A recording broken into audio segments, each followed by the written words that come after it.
fixing a recently discovered nagging Gladiator problem. But it's my fault.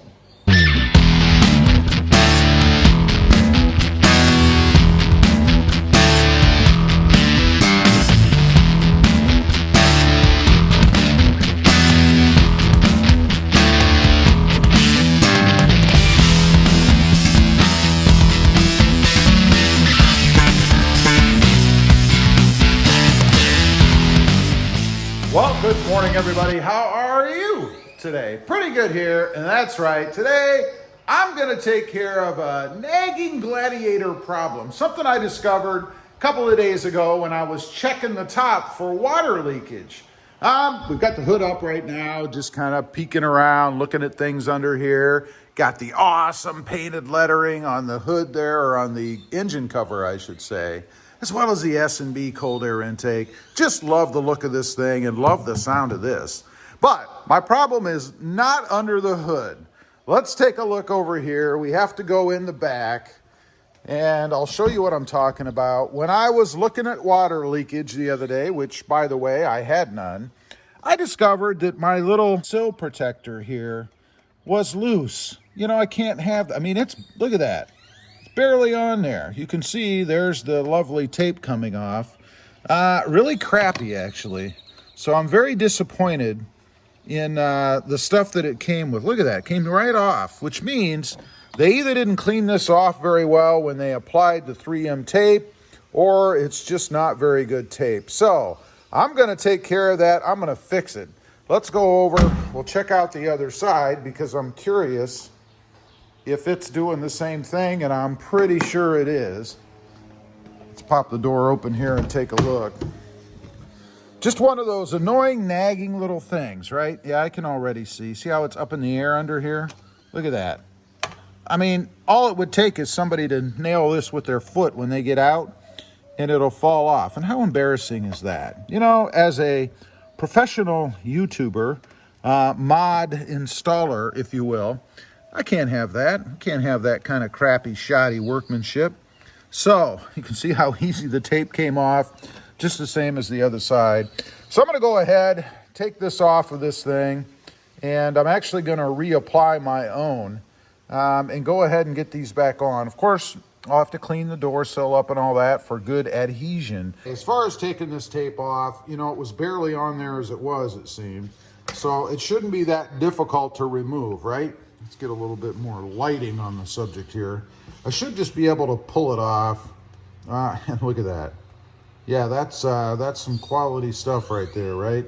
Again, it means to me that this was not cleaned up properly. Probably had some oil or something on it from production. And then they just stuck this on. Here you can see water has even gotten underneath. Obviously, water and adhesive don't go together. So we're going to go ahead. It's amazing to me how poor this is. I'm going to go ahead and take it all off. And like I said, I'll put my own on. So let me go ahead, clean it up, and we'll come back. Got all of the existing adhesive or double-sided tape off of one of them. I did leave the other on, so I can use this as a template, if you will, for where it goes, because I would forget. But one thing I noticed, this is the tape I was going to use. And it is, what, 1 inch wide, I think. And the material that was on there before is probably a 1/4 inch, maybe 1/2 inch. And I really don't want to use, I don't think anything this wide, although, actually, if you look at it, it's about as wide across as the tape that's on there. So you can see. So I might actually be able to just put it across here like that and have even better coverage when I stick it on.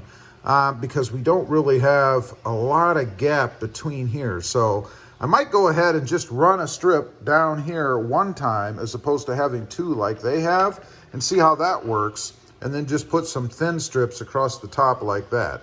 So I think that's how I'm going to handle it. Now, as far as cleaning this up, I do need to go ahead and do that. I'm going to use just some rubbing alcohol, clean the surface all up so that I get better adhesion of my tape than what was on there originally. And then I'll also clean off the door sill over there as well with rubbing alcohol before I stick it on.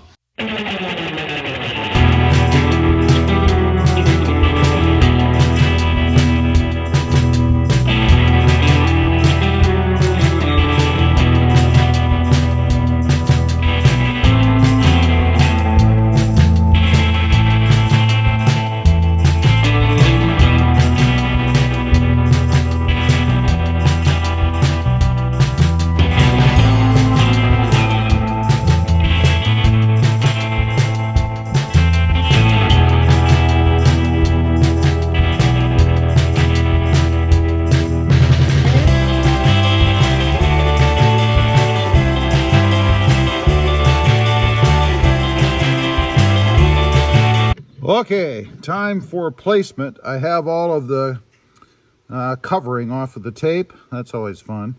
Now, I just need to get this thing placed on here properly. I think, I'm not exactly sure. You know, before it was over the seam there. And I think if you keep it away from the seam, you might be actually a little better off. That's already wanting to stick. I guess that's good.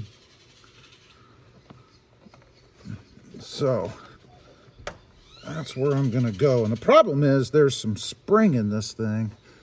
So it wants to go back the other way, of course. Let's see. So this is where I'm gonna put it this time around. Kind of just barely over the edge of the seam there. Hopefully that gives me a better opportunity for adhesion, but I think it's stuck on there pretty good. We'll find out over time, I guess, but now I need to go do the other one. Okay, got them all on. Let's take a look. This is a pretty simple thing to do, granted. Not rocket science here, but they should have stuck right the first time, don't you think? Here they are. You can see where it's placed. This one, again, is just a little bit over the seam. Let's give it the push test. Getting a little bit of noise there.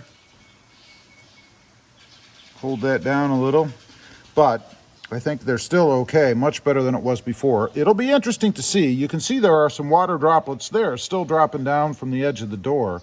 So water obviously does get around it, and you don't want it to get underneath and start to degrade, if you will, the seal that you've got with that double-sided tape. Let's go take a look at the other side. You can see here it's just about in the same place. I can't say it's identical, but let's do the little sound test. Yeah, still a little bit here in this corner. Same as on the other side, I think.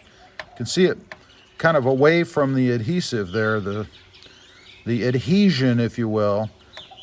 And I'm not sure, may have to do something else there. It's still not sticking great there, and I think that's because, again, these are kind of cupped, so they have some spring in them, and they want to pull away, right?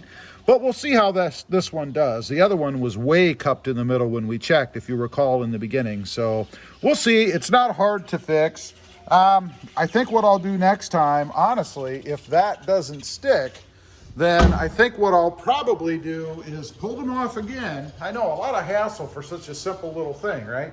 But I'll probably pull them off again and actually hit them with a heat gun and try to straighten them out a little bit so that they're not cupped in the middle. I should have done that in the beginning here, I think, but I didn't think of it until just now. So we'll see. If it stays on there, well, I won't do anything again. But if not, then I'll definitely hit it with some heat to see if I can kind of flatten them or straighten them out a little bit. Anyway, just a quick little nagging Tacoma problem that I wanted to fix today, right? Just one of those little things that, you know, it's not right. It's a simple thing. It really should be right. Leave a comment. Let me know if you've had to go back and redo anything because it was just a little nagging problem that you just had to get right. I'd be curious to know. Also, real quick, I have another channel. It is Rob Motive, all about my 2020 Toyota Tacoma.